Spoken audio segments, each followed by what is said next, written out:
Hello dear friends, कैसे हो आप लोग। आई होप कि आप लोग स्वस्थ और मस्त होंगे। आज मैं आप लोगों के लिए यूपी डीएलएड के फर्स्ट सेमेस्टर के सीडीपी के महत्वपूर्ण क्वेश्चन लेके आई हूँ, जो कि आपके एग्जाम पॉइंट ऑफ व्यू से बहुत ज़्यादा इंपॉर्टेंट है।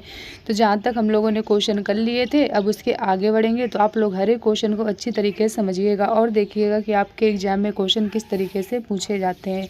तो चलिए हम लोग क्वेश्चन की तरफ बढ़ते हैं। क्वेश्चन कह रहा है, बच्चों में कल्पना शक्ति का विकास किस प्रकार किया जा सकता है। तो चलिए समझते हैं कि बच्चों में कल्पना शक्ति का विकास किस प्रकार किया जा सकता है। यानी बच्चा, कल्पना का मतलब क्या होता है, चिंतन करना, यानी माइंड में क्या करना, कॉन्सेप्ट बनाना। तो बच्चे किस तरीके से बना सकते हैं, इसके बारे में हम लोग समझते हैं। परियों की कहानियाँ छोटे बालकों की कल्पना शक्ति का विकास करने का सर्वाधिक उपयुक्त माध्यम होता है। ठीक, अधिक पढ़ाई और ज्ञान प्राप्त करके आपकी कल्पना शक्ति में सुधार हो सकता है। विभिन्न क्रियाओं में भाग लें और नए चुनौतीपूर्ण कार्यों का सामना करें, जैसे कि कला, लेखन या गीत गाना। बच्चों में कल्पना शक्ति का विकास निम्न प्रकार से किया जा सकता है। चलिए समझते हैं किस प्रकार से किया जा सकता है। पहला कह रहा है, रोल प्ले में व्यस्त रखें। रोल प्ले का मतलब क्या होता है, मतलब रोल प्ले का मतलब ये होता है, जैसे क्लास में 4-6 बच्चे हैं। आप लोगों ने देखा होगा फंक्शन हुआ करता है, जैसे स्कूल में हो गया, कभी 15 अगस्त, कभी 26 जनवरी। तो इसमें नाटक नहीं हुआ करता है। तो किसी बच्चे को कुछ बना दिया जाता है, किसी को कुछ बना दिया जाता है। फिर बच्चे क्या करते हैं, आपस में बातचीत करते हैं, वार्तालाप करते हैं। तो यही हमारा क्या होता है, रोल प्ले होता है। तो कहा गया रोल प्ले में व्यस्त रखें। दूसरा कह रहा है, रचनात्मक खेल खेलने दें। रचनात्मक खेल का मतलब क्या होता है, जिनमें बच्चे क्या करें, क्रियात्मक मतलब कि क्रिएटिव सोचें। ठीक, रचनात्मक मतलब ये होता है, जैसे मान लीजिए क्लास में कोई बोर्ड या कोई चार्ट पेपर लगा है, बच्चे से कह दिया जाए कि जाओ उसको पहचानो जाके। तो बच्चे क्या करें, चार्ट पेपर में ढूंढे जाके उस अक्षर को। इसके बाद होता है आउटडोर खेल के लिए भी भेजे। एक होता है आप लोग का इंडोर, एक होता है आउटडोर। इंडोर का मतलब क्या होता है, जो गेम क्या होते हैं, अंदर खेले जाते हैं क्लास के। और आउटडोर का मतलब क्या होता है, जो खेल कहाँ पे खेले जाते हैं, बाहर खेले जाते हैं। ठीक है, तो इन सब में क्या करना है, बच्चे को व्यस्त रखना है। चलिए अगले क्वेश्चन की तरफ बढ़ते हैं। अगला क्वेश्चन कह रहा है, बाल विकास पर वंशानुक्रम का क्या प्रभाव पड़ता है। तो किसी बालक के माता पिता का जैसा शारीरिक विकास होता है, वही उनके संतानों को भी क्या होता है, प्राप्त होता है। प्रत्येक बालक विभिन्न शारीरिक गुणों जैसे रंग, रूप, शारीरिक गठन, स्वास्थ्य, रोग, लैंगिक परिपक्वता, शारीरिक विकृति, शारीरिक दोष आदि बातों को क्या करता है, बालक वंशानुक्रम द्वारा ही प्राप्त करता है। बालक के विकास पर वंशानुक्रम का प्रभाव निम्नलिखित है। तो चलिए समझते हैं कौन कौन से प्रभाव है जो कि क्या होते हैं, बालक पर पड़ते हैं। पहला कह रहा है तंत्रिका, तंत्र की बनावट। दूसरा कह रहा है मानसिक विकार पर प्रभाव। तीसरा कह रहा है चरित्र पर प्रभाव। चौथा कह रहा है संवेगात्मक विकास पर प्रभाव। ठीक, फिर कह रहा है सामाजिक विकास पर प्रभाव। अगला कह रहा है व्यावसायिक योग्यता पर प्रभाव। ये भी क्या करना है, आपको याद रखना है। अगला कह रहा है स्वभाव पर प्रभाव। ठीक, अब चलिए अगले क्वेश्चन की तरफ बढ़ते हैं। अगला क्वेश्चन कह रहा है, अनुकरण द्वारा सीखने का क्या आशय है। तो अनुकरण का शब्द अर्थ है नकल करना। ठीक, जैसे मान लीजिए क्लास में कुछ बच्चे ने कहा, मतलब टीचर ने कहा, बच्चे क्या कर रहे हैं, टीचर की बात को सुन रहे हैं। तो ये क्या हुआ, ये नकल करना हुआ। तो अनुकरण द्वारा सीखने का क्या आशय, अनुकरण का शाब्दिक अर्थ है नकल करना। बच्चे भी अपने सभी नित्य कर्मों को बड़ों के अनुकरण के द्वारा ही क्या करते हैं, सीखते हैं। अनुकरण शब्द यूनानी भाषा के मिसेसिस के समानार्थी रूप में क्या हुआ है, प्रयुक्त हुआ है। ये भी आपको याद रखना है। चलिए आगे समझते हैं। अगला आगे कह रहा है, मिसेसिस को अंग्रेजी में क्या कहते हैं, इमोशनल कहते हैं। क्या कहते हैं, इमोशनल कहते हैं। ठीक, फिर क्या कहा गया है, फिर कहा गया है, अनुकरण का अन्य अर्थ किसी पाठ को या कठिन कार्य को सीखने के लिए अध्यापक या किसी अन्य छात्र का अनुसरण करना। ठीक, आगे समझते हैं। फिर क्या कहा जा रहा है आगे, फिर कहा जा रहा है कि अनुकरण के सिद्धांत के प्रतिपादक मनोवैज्ञानिक हैगार्ट को माना जाता है। अनुकरण एक समान प्रवृत्ति है जिसका प्रयोग मानव दैनिक जीवन की समस्याओं को सुलझाने में करता है। अनुकरण में हम दूसरों को क्रिया करते हुए देखते हैं और वैसा ही करना सीख लेते हैं। जैसे क्या होता है, दूसरे लोग क्रिया करते हैं, वही हम लोग भी क्या होते हैं, उसी को देख के सीख जाते हैं।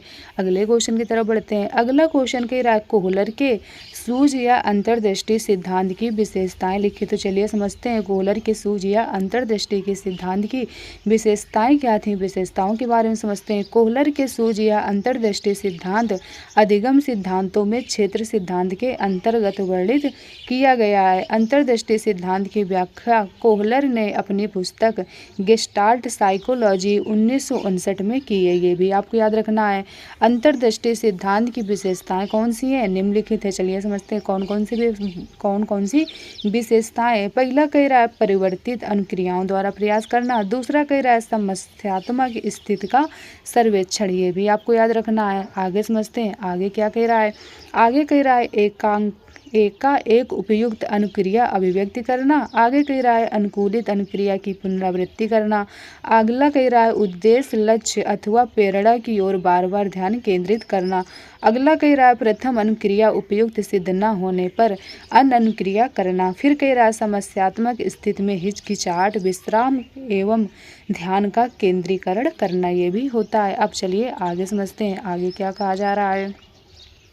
आगे कहा जा रहा है सीखने में पठार के क्या कारण है, संक्षेप में लिखिए।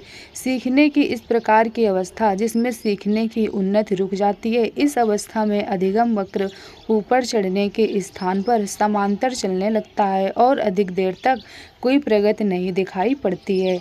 इस सपाट स्थल को अधिगम का पठार कहते हैं। सीखने में पठार कब एवं कितने समय के लिए आएगा ये निश्चित नहीं रहता। एक व्यक्ति शीघ्र सीख सकता है, दूसरे को क्या होता है विलम्ब हो सकता है। सीखने की प्रक्रिया में पठारों का आना अनिवार्य है। ठीक, ये भी आपको याद रखना है।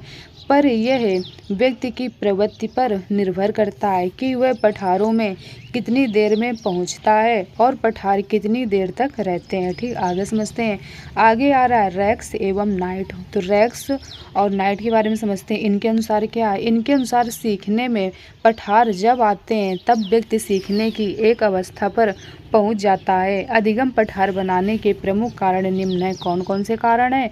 मनोशारीरिक सीमा, दूसरा कह रहा है नकारात्मक कारक, तीसरा कह रहा है कार्य की जटिलता, अगला कह रहा है सीखने की अनुचित विधि, अगला कह रहा है पुरानी आदतों का नई आदतों से संघर्ष, अगला कह रहा है अभ्यास का अभाव, अगला कह रहा है उपयुक्तता का न होना, अगला कह रहा है जटिल कार्य के केवल एक पक्ष पर ध्यान, अगला कह रहा है व्यवसाय, अगला कह रहा है प्रेरणा का अभाव। ठीक, आगे समझते हैं। आगे कह रहा है आवश्यकता के अनुरूप नहीं। ठीक, अब चलिए आगे समझते हैं आगे क्या कहा जा रहा है।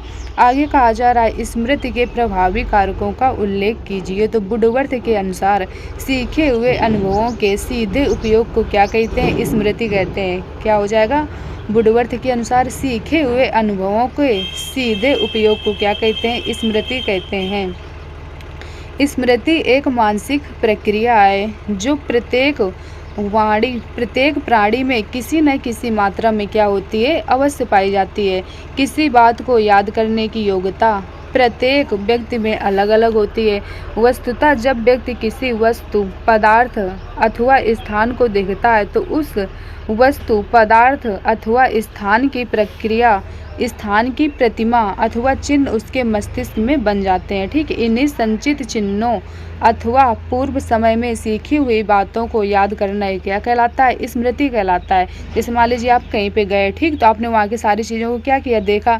फिर अब जब आप लोग घर आओगे तो आपके माइंड में याद आएगा ना कि वहाँ पे कौन सी चीज़ किस तरीके से बनी हुई थी। ये हमारी क्या होती है? स्मृति होती है। ठीक, स्मृति के प्रभावी कारक निम्नलिखित हैं। चलिए समझते हैं कौन कौन से होते हैं। अधिगम होता है, और कौन सा होता है? प्रत्यास्मरण होता है, और कौन सा होता है? धारण होता है, और होता है पहचान। ये सब क्या है? ये सब स्मृति के प्रभावी कारक हैं। ठीक, अब चलिए अगले क्वेश्चन की तरफ बढ़ते हैं। अगला क्वेश्चन कह रहा है जन्म से किशोरावस्था तक बच्चे के सामाजिक विकास को विस्तार से समझाइए। सामाजिक विकास। मनुष्य एक सामाजिक प्राणी है। जन्म से वह अपनी आवश्यकताओं की पूर्ति समाज के बिना नहीं कर पाता। अच्छा सामाजिक जीवन व्यतीत करने के लिए उसमें सामाजिक गुणों का विकास होना क्या है? आवश्यक है। ये भी आपको याद रखना है। सामाजिक विकास से तात्पर्य होता है समूह में एक साथ रहकर समाज के प्रति क्या करना? अच्छा व्यवहार करना। आगे समझते हैं। आगे कहा जा रहा है शैशवावस्था में सामाजिक विकास। तो चलिए समझते हैं शैशवावस्था में सामाजिक विकास किस तरीके से होता है। शैशवावस्था से तात्पर्य क्या होता है? शैशवावस्था से तात्पर्य जन्म से 2 वर्ष की अवस्था से होता है। यानी जन्म से लेकर 2 साल तक की जो अवस्था होती है हमारी क्या कहलाती है? शैशवावस्था कहलाती है। जन्म के समय शिशु का व्यवहार सामाजिकता से काफ़ी दूर रहता है। फिर वह क्या करता है? फिर वह घरेलू परिस्थितियों में बालक माता पिता भाई बहन परिवार के अन्य सदस्यों के साथ क्या करता है, अंतःक्रिया करके विशेष सामाजिक अनुभूतियाँ क्या करता है, प्राप्त करता है। शिशुओं में सामाजिक विकास उनके प्रारंभिक व्यवहार बहुत ही स्वार्थी और अहम भरा हुआ होता है। वे अपने खिलौने से दूसरों को खेलते हुए नहीं देख सकते हैं, लेकिन 2 साल के अंत में बालक साथियों की ओर उन्मुख हो जाता है। अब वह मिलजुल कर खेलना पसंद करते हैं। बाल्यावस्था में सामाजिक विकास। बाल्यावस्था से तात्पर्य 2 साल से लेकर 12 साल तक की अवस्था। जो 2 साल से लेकर 12 साल तक की अवस्था होती है इसे क्या कहते हैं, बाल्यावस्था कहते हैं। बाल्यावस्था में सामाजिक विकास को 2 भागों में बांटा गया है। पहला कह रहा है प्रारंभिक बाल्यावस्था में सामाजिक विकास, ये होता है 2 से लेकर 6 साल तक। अगला कह रहा है उत्तर बाल्यावस्था में सामाजिक विकास, ये होता है 6 से लेकर 12 साल तक। प्रारंभिक बाल्यावस्था में बालक घर के बाहर अपने उम्र के बच्चों के साथ संपर्क करना शुरू कर देता है। वह अन्य बालकों के साथ संपर्क करना शुरू कर देता है, जिससे उसका सामाजिक विकास होता है। बालक इस अवस्था में मित्र बनाने लगते हैं तथा सहयोग की भावना का भी क्या होता है, विकास होता है। ठीक, तो आई होप आप लोगों को यहाँ तक के क्वेश्चन अच्छे समझ में आए होंगे। तो चलिए फिर आज की क्लास को हम लोग यहीं तक रखते हैं। इसके आगे की जो टॉपिक है और जो क्वेश्चन है उनको हम लोग अगली क्लास में डिस्कशन करेंगे। तो चलिए फिर आज की क्लास को हम लोग यहीं तक रखते हैं। आप लोग ज़्यादा से ज़्यादा वीडियो दोस्तों तक शेयर करिएगा, जिससे क्या हो दोस्तों की भी हेल्प हो सके। चैनल को लाइक और सब्सक्राइब करिएगा, जिससे आने वाली नोटिफिकेशन आप लोगों को टाइम टू टाइम मिलती रहे। और आप लोग एग्ज़ाम के बहुत कम दिन बचे हुए हैं, तो आप लोग क्या करिए, बहुत अच्छी तरीके से तैयारी करिए, ताकि आप लोगों के जो नंबर हैं बहुत अच्छी तरीके से आ सकें। तो चलिए फिर आज की क्लास को हम लोग यहीं तक रखते हैं। Okay, thank you.